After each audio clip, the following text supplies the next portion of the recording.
Hey, how's it going? Thank you for tuning in to Jeff Outdoors. I am currently indoors, and it is autumn 2020, and I have been brewing hard cider.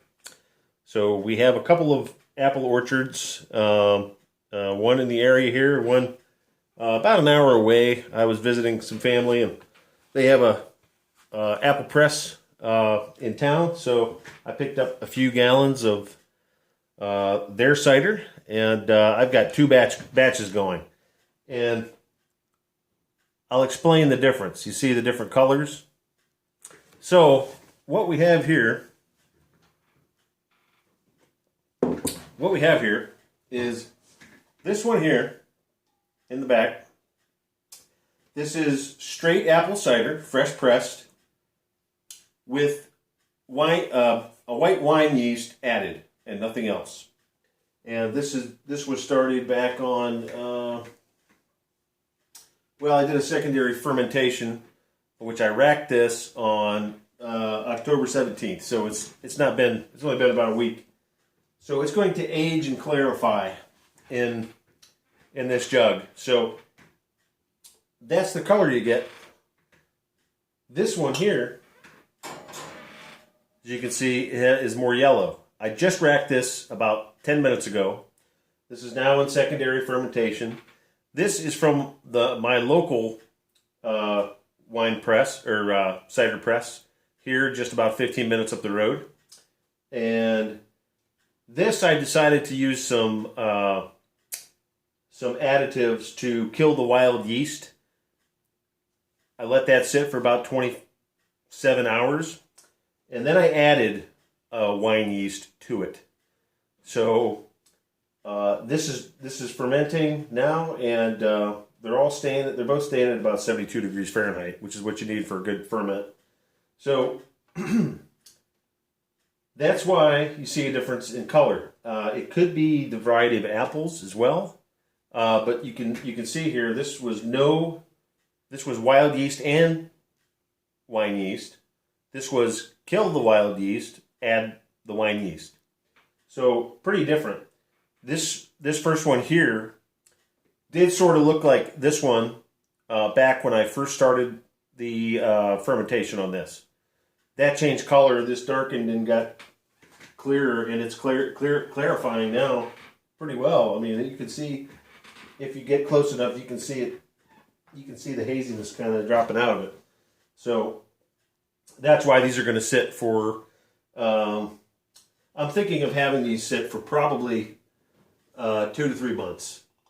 And I'm just going to have them, let's see, the stopper up top. I just racked this into the secondary fermentation. So my little stopper plug still has some sanitizer on it. And it pops up a little bit. I push it back down, no big deal. So I do have them under airlock, and I do have a sample right here. That is from this batch here, and it smells like hard cider. That's all I can say.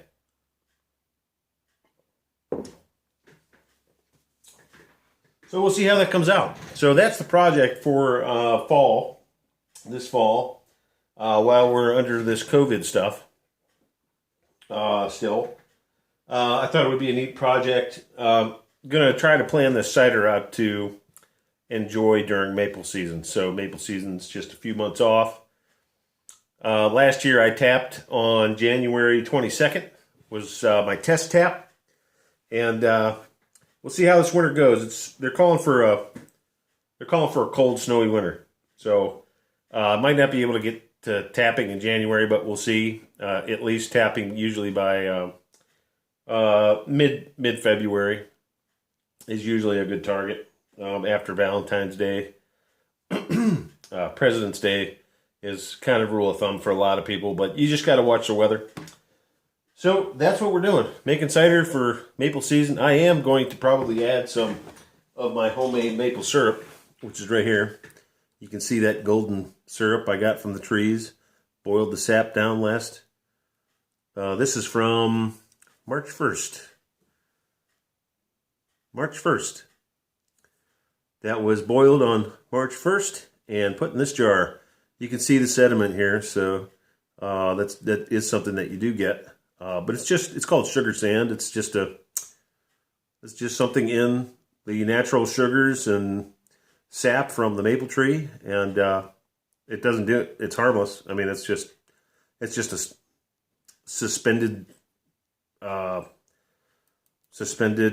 of element to the syrup. So I am planning on adding a little bit this. It's called back sweeten. I'm going to back sweeten my cider with this maple syrup to make it sweet. Because once you do the fermentation on the cider, you get a really dry product. A lot of people go ahead and back sweeten. But there's some certain things you got to do to be able to do that. You have to add in some things so you don't add sugar and then the fermentation start again. So there's some tricks to it. It's not just a set it and forget it type thing. Camera's a little dark. It's not that dark in here. You can see. Okay, so that's a little bit better. So it's just the way the light is. Probably. There we go. See? Yeah, the camera adjusts. So that's what I'm doing, and hoping it comes out good because I like a good cider.